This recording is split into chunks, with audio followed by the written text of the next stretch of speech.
Hello there, this is the Shadow Ranger, and this is going to be After Immortal number 5.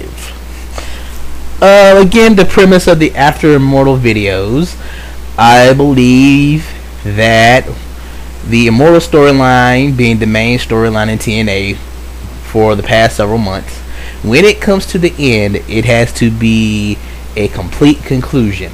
I believe that at the pay-per-view where the Immortal storyline comes to an end, every current storyline going on in TNA should come to an end, and that we should have new feuds and angles coming out of that pay-per-view. I've said before, I expect and would book the Immortal storyline to end in a few months at Slammiversary. We have fresh feuds coming after that. Now, this edition is gonna involve starting one feud and continuing a storyline into a new phase.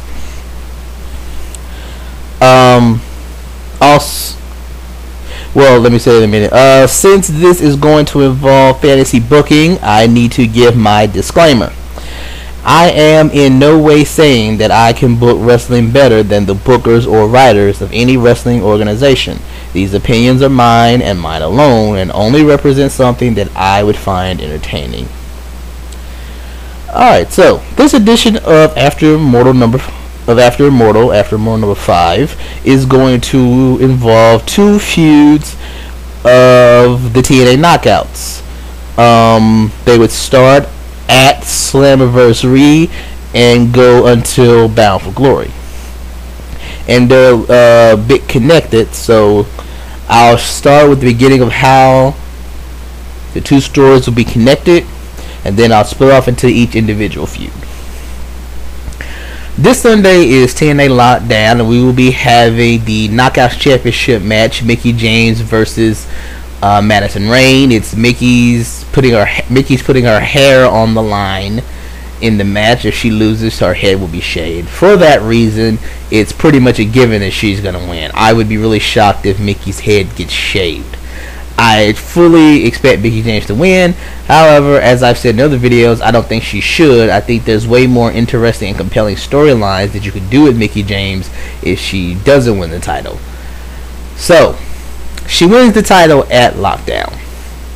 Madison comes out and demands her rematch. Mickie says, "You'll get your rematch, but you only get it if it's on my terms."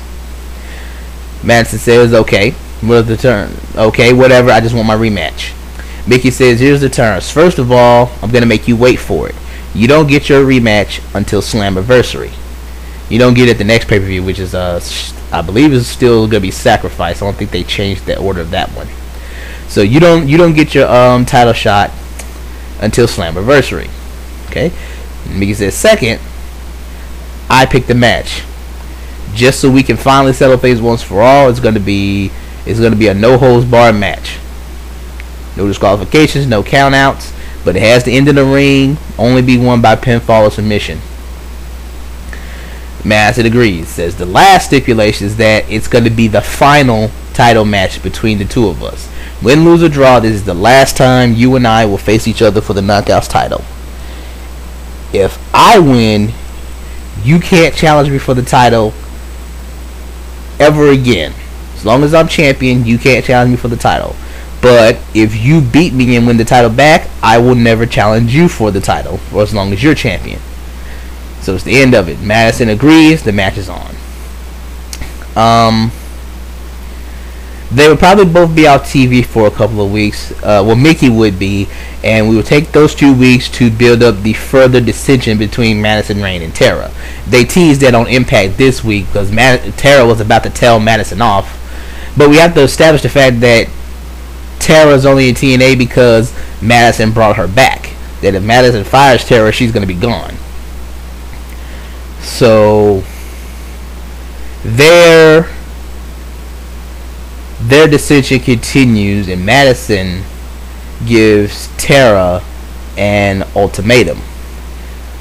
She says, we play it out for a few weeks of Madison costing Tara matches, or Tara accidentally causing Madison to lose, and Madison berating Tara more and more. And when Mickey comes back after a couple weeks, you know, she is sending Madison is sicking Tara on Mickey, trying to make Tara do more and more violent things to Mickey. And after a point, Tara just refuses. She says she hates Mickey, but I'm not gonna do something too dangerous to her, because I mean, they already tried to hit her, run over with a motorcycle. They're gonna try to come up with something even worse than that. And Tara flat out refuses. And Madison gives Tara an ultimatum. She says, you better hurt Mickey. You better hurt her bad, because if I don't win the title at Slammiversary, you're done. You're gone. You're fired. You only are in TNA as long as I say you're here. If I don't win the title, you're gone. Mickey and Madison are having a match. They go all over the arena. They're beating the crap out of each other. It ends up back in the ring where both women are knocked out. And what I'm going to do at this point is I'm going to debut a new knockout. I'm going to debut Isis the Amazon. Isis the Amazon comes in. She attacks Mickey. She gives Mickey a big choke slam and power bomb. The ref can't do anything because there's no DQ. Madison covers Mickey and gets the win, and Madison is champion again. And plus, now that because of the stipulation, Mickey can never challenge Madison for the title as long as Madison is champion. So Isis beats up on Mickey a little more. She bloodies Mickey, and then they Madison gets a table, and Isis power bombs Mickie James through the table. Next Impact, Madison Rayne comes out with the champion, and Tara's with her, and she says that she doesn't even know who that big woman is. She doesn't work for me, and I didn't bring her in, but she obviously hates Mickie James as much as I do. So hey, if she's an enemy of Mickey, she's a friend of mine. Then Madison says that I'm champion again. I beat Mickey, and now Mickey can never challenge me for the title again, which means I no longer need you, Tara. So you're fired. So she fires Tara and calls security and has security take Tara out of the building. It'll get a big heat on Madison. Madison just booing. Everybody's booing Madison because she's fired Tara. Alright. Later in that same night, what we're going to do is Mickey's not dead. They're going to say that Mickey's suffered some injuries after the attack by Isis, and they're waiting to get updates from the doctor on when Mickey's going to return. So what we need to do with Isis is Isis comes out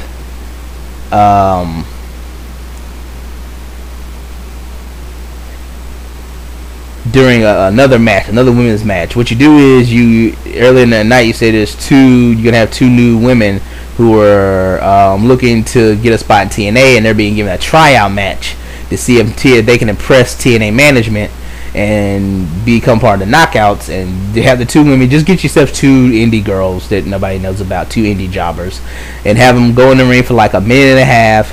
Then Isis comes out, destroys them both. She says she wants to take out. She said she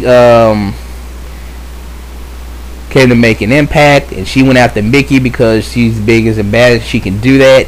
Mickey made history. She's held every major championship. She's one of the best. She's one of the top women in the world, and that's why I targeted her. I want to take out one of the best because I plan on running roughshod and just destroying everybody who gets in my way. And if Mickey has a problem with what I did to her, then when Mickey gets out of the hospital, come back and do something about it. Alright, so here's the separate part. So now this is the point where we separate. So I'm going to do the two storylines separately now. So first, Mickie James, Isis the Amazon. Mickie James is going to be out for a couple months selling the injury, selling the attack that Isis did to her.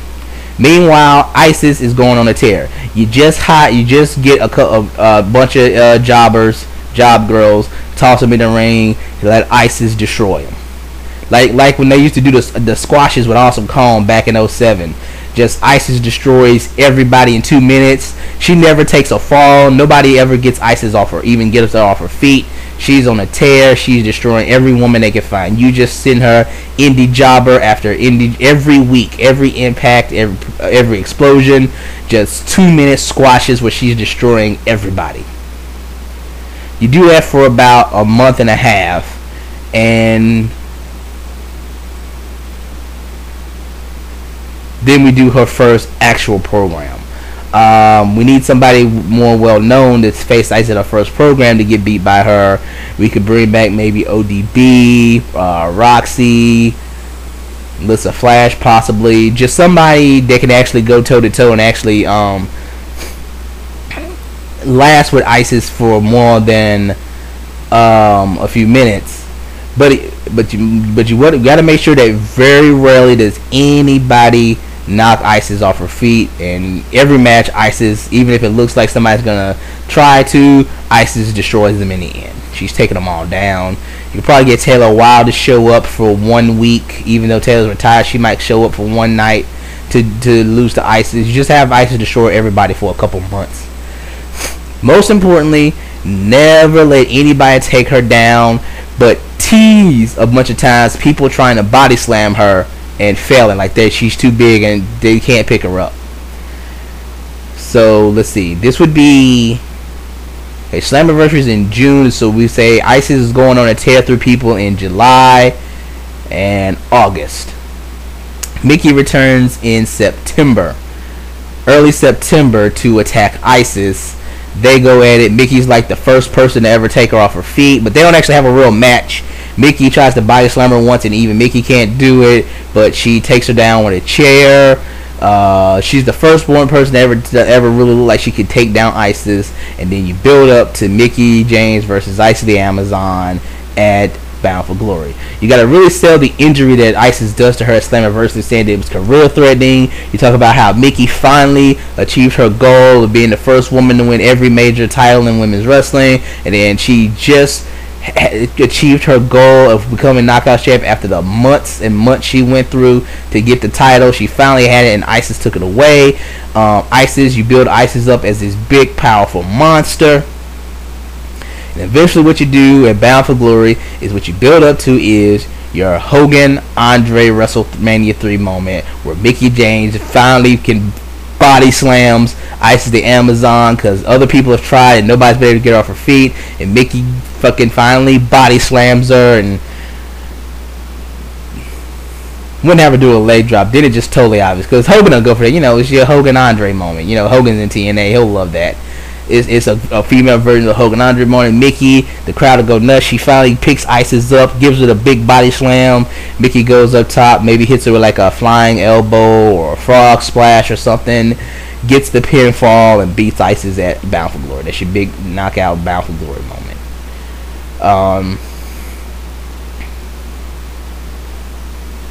Hang on, let me check my time real quick. I'm at 14 minutes. Okay. Alright, now hopping over to the Madison Terror part.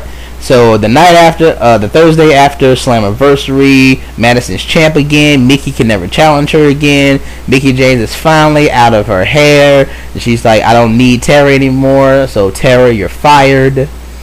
Now again, and once the Immortal storyline's over, Dixie Carter's back in power. Remember that. So you have a couple weeks of Madison beating a couple of girls. You're gonna need more women. You know, TNA has a shortage of females. They're gonna need a couple other baby faces. You probably have to be like maybe Velvet Sky and Angelina Love after this winter thing is done and Angelina's back to babyface and stuff. They're gonna need a couple other women. You have Madison do a point in the ring. She talks about how she's the greatest knockouts champion ever, and she's been champion longer than any other woman ever, and she's unbeatable, and nobody can take the title from her. And that's when whoever your authority figure is, I said that after the Immortal storyline, I would have Dixie Carter make Sting the on-screen authority figure. The director of authority is what they call it. You know, they don't say GM in TNA. What they used to call it was director of authority. So then Sting comes out, Or, you know, if they ever could, you know, I also said a while back what I really think would be cool is once they have put a woman in charge of the Knockouts division and they hire Medusa to do it, to be the on-screen authority figure of the Knockouts. Like Sting handles the men and he brings in Medusa to handle the Knockouts.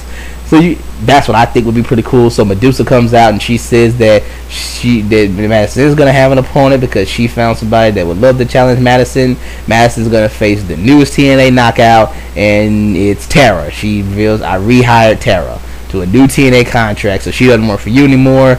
So now Tara can finally pay back Madison for all the months she had to work for Madison and be Madison's lackey. And you can do them feuding for a couple months of every time Madison gets close to her. Every time Tara gets close to Madison, Madison either runs from her. When Tara finally gets a shot at the title, Madison gets intentionally DQ'd or intentionally counted out. Everything she can do to screw Tara out of winning the title, and then you build them up through July, August, September for 3 months. And then you finally do their match at Bound for Glory, where you do the whole stipulation where the title can change on a DQ or count out, so Madison can intentionally do so. Like 1 month, like the first month, the first title match you do on pay-per-view, Madison gets intentionally DQ'd. Then the second time you have Madison get intentionally counted out. Then maybe the third time you have Madison cheat the win with like a brass knucks or something like that. Then you finally do the match at Bound for Glory, where it's like if you get disqualified or counted out, you lose the title. So Madison has to face Tara 1-on-1. Tara beats her at Bound for Glory. Tara's the new Knockouts champion. Tara's your new babyface. She's the Knockouts champion. Mickie James defeats Isis the Amazon, and that's your second big knockout match at Bound for Glory. Evil wins. Evil is defeated. Good triumphs as always, and you have a happy ending to two good knockouts feuds. So, alright, I'm at 18 minutes and 40 seconds, so I'm gonna go ahead and wrap this video up. As always, feedback is appreciated. Tell me what you think of the possible feuds that I've laid out here of Mickie James and Isis the Amazon, also Madison Rayne and Tara. Yeah, that's all. So this is the Shadow Ranger. Thank you for listening. If you like my videos, please subscribe. Follow me on Twitter at TJSMITH3.